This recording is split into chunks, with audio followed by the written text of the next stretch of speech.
Assalamualaikum warahmatullahi wabarakatuh. Alhamdulillahirrahmanirrahim. Wassalatu wassalamu ala asrofil mursalin wa ala alihi wa sahbihi ajma'in. La haula wa la quwata illa billahil aliyyil azim. Amma ba'du. Kaum muslimin muslimat rahimakumullah, puja dan bersyukur kita panjatkan kepada Allah Subhanahu wa taala yang mana kita telah diberi hidayah taufik inayah sehingga pada hari ini kita bisa bersilaturahmi, berdiskusi, berdialog untuk menambah pengetahuan dan wawasan kita semua. Tidak lupa salam dan sholawat kita sanjungkan kepada Nabi besar Muhammad Sallallahu Alaihi Wasallam. Beliaulah pemimpin kita semua yang wajib kita tiru dan kita contoh, dan mudah-mudahan di hari akhir kita mendapatkan syafaatnya. Amin ya Allah ya Rabbal alamin. Kaum muslimin muslimat rahimakumullah. Tema kali ini adalah menjadi pemimpin yang dicintai oleh Allah Subhanahu wa taala. Dalam Al-Qur'an dijelaskan, a'udzubillahi minasyaitonir rajim, bismillahirrahmanirrahim. Wa idza qala rabbuka lil malaikati inni ja'ilun fil ardi khalifah qalu ataj'alu fiha may yufsidu fiha wa yasfiku dima wa nahnu nusabbihu bihamdika wa nuqaddisu lak qala inni a'lamu ma la ta'lamun, yang artinya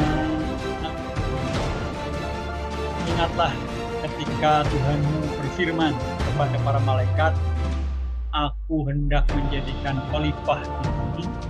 Mereka berkata, apakah engkau hendak menjadikan orang yang rusak dan menumpahkan darah di sana? Sedangkan kami bertasbih memujamu, memujikan nama-namamu, dan dia berfirman, sesungguhnya aku mengetahui apa yang tidak kamu ketahui. Saudara-saudara kaum muslimin muslimat rahimahullah, akhir-akhir ini kita sedang mengadakan pemilu, dan pasca pemilu nanti kita akan mendapatkan pemimpin yang dicintai oleh Allah dan dicintai oleh rakyat. Kita lihat misalnya pasangan presiden nomor urut 1 mengusung visi Indonesia adil makmur untuk semua, dan misinya 8 jalan perubahan. Sedangkan nomor urut 2 calon presiden kita membawa visi bersama Indonesia maju menuju Indonesia emas 2045 dengan misi bertajuk 8 misi Asta Cita. Sedangkan urut nomor 3 pasangan presiden mengangkat visi menuju Indonesia unggul, gerak cepat mewujudkan negara maritim yang adil dan lestari dengan misinya bernama 8 gerak cepat. Semuanya bagus-bagus semua, dan kita semuanya silakan memilih yang menurut hati nurani kita yang terbaik di antara yang paling baik. Siapakah pemimpin yang baik? Itu ada ciri-cirinya. Yang pertama adalah problem solver, bisa menyelesaikan masalah-masalah yang ada. Setiap ada masalah selesai, ada masalah selesai, sehingga masyarakat akan adil, makmur, tenang, tentram, bahagia, secara ekonomi sejahtera, dan makmur bahagia. Yang kedua, berani mengambil resiko. Pemimpin itu harus bisa berani mengambil resiko. Apapun resikonya ya dilaksanakan. Itulah pemimpin yang baik, adalah berani mengambil resiko. Yang ketiga, mau mendengarkan rakyatnya, Tuhan rakyatnya apa, ya, apa yang menjadi keinginan warga masyarakat sekitarnya. Maka mau mendengarkan, setelah itu laksanakan apa yang menjadi konsep gagasan. Yang keempat, komunikatif. Harus bisa berkomunikasi dengan siapapun, dengan rakyat, dengan negara yang lain, dan siapapun harus bisa komunikasi. Yang kelima, mengapresiasi tim. jadi tim-tim ekonomi, tim politik, tim budaya, tim teknologi, ya, semua tim yang ada itu diapresiasikan sehingga akan semangat dalam bekerja. Ya, tim ekonomi ya karena sudah bekerja ya apresiasi, saya kasih penghargaan minimal dengan ujian. Syukur-syukur mendapatkan hadiah yang terbaik dari atasan. Yang keenam, peduli pada tim. Tidak hanya kita melihat, mendengar, memantau, tetapi kita peduli pada tim. Apa yang menjadi keinginan tim, apa yang menjadi kebutuhan tim, yang kita penuhi sehingga akan semangat dalam bekerja. Yang ketujuh adalah transparan. Transparansi terhadap keuangan, transparansi terhadap ekonomi, budaya, politik, teknologi, transparan. Sehingga akan dipercaya oleh bawahannya, oleh masyarakat dan sebagainya. Merangkul semua anggota ke-8. Walaupun berbeda-beda pendapat, merangkul semuanya. Karena perbedaan itu adalah rahmat. Ikhtilaf itu mati rahmat. Perbedaan itu adalah rahmat.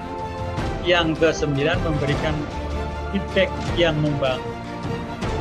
Timbal balik itu yang membangun dialog yang baik sehingga akan bisa memajukan negara. Yang ke-10, berpikir strategis.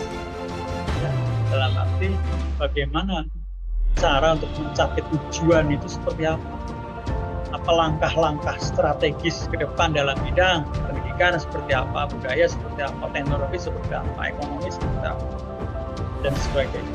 Semua departemen-departemen harus tercapai apa yang menjadikan tujuan agar berpikir strategis. Yang ke-11, memberikan teladan yang baik, jadi contoh yang baik. Pemimpin itu harus menjadi contoh yang baik. Dan yang ke-12, percaya kepada orang lain.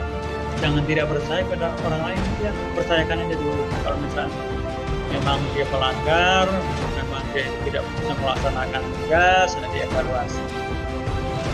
Bisa diganti yang bagus lagi, yang didik lagi, dibina lagi supaya bisa dipercaya. Yang semula orang itu tidak dipercaya, kalau dibina, dididik, bisa menjadi dipercaya. Ada 5 tolak ukur yang bisa menjadikan acuan efektif kepemimpinan seorang. Apa tolak ukurnya? Memiliki pemahaman tentang bagaimana mereka harus bersikap untuk dapat mencapai itu. Nah, ini yang pertama ya. Jadi bagaimana untuk mencapai tujuan, maka harus sikapnya seperti apa. Maka berorientasi pada tujuan itu penting. Yang kedua, memiliki tujuan pribadi dan lembaga yang dipimpin dan mempelajari cara untuk mewujudkannya. Nah, tujuan individu, tujuan organisasi, perusahaan, lalu bagaimana cara untuk mewujudkannya.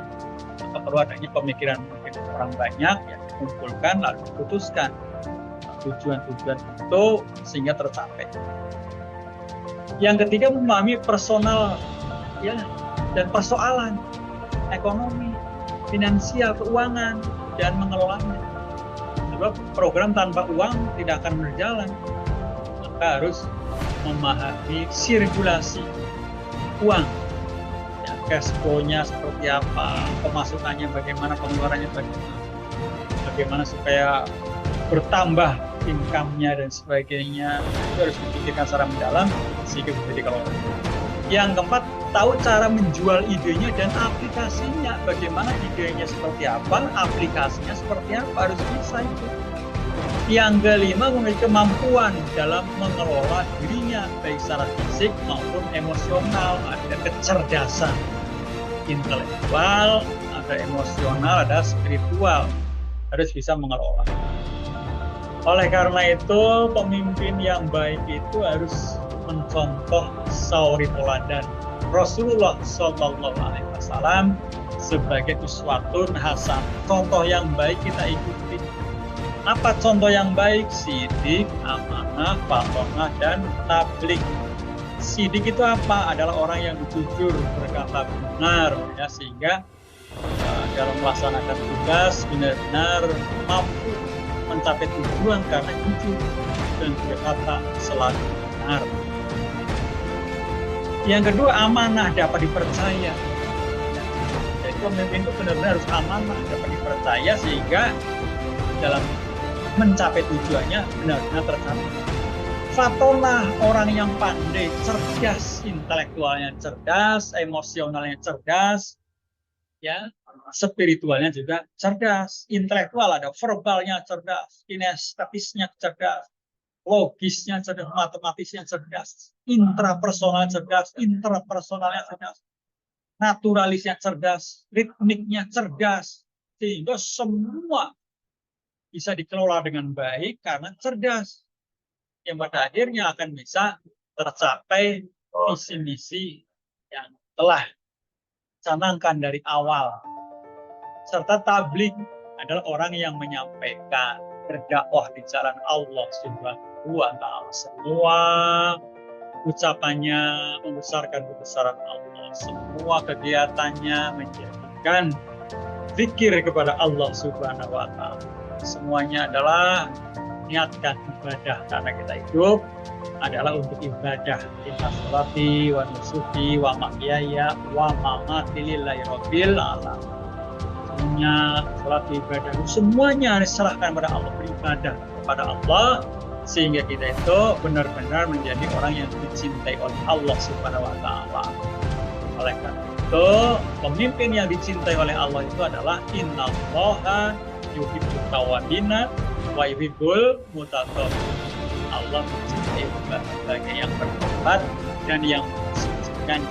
Pasti berhasil, pasti sukses. Allah menolong orang-orang yang bertobat dan menolong orang-orang yang mensucikan diri dan menjadikan ahli surga. Amin ya Allah ya Rabbal alamin. Mudah-mudahan dosa-dosa kita diampuni oleh Allah, dan mudah-mudahan pemimpin kita semua bisa melaksanakan tugas dengan sebaik-baiknya, dan kita pun sebagai pemimpin diri sendiri melaksanakan tugas dengan sebaik-baiknya, yang pada akhirnya kita itu akan dipanggil oleh Allah dengan ya ayyatuhan nafsul mutmainnah irji'i ila rabbiki radiyatan mardiyah fadkhuli fi 'ibadi wa dkhuli jannah. Hei jiwa yang tenang, yang diridhoi oleh Allah, mari masuk ke dalam golonganku dan masuk ke dalam surga.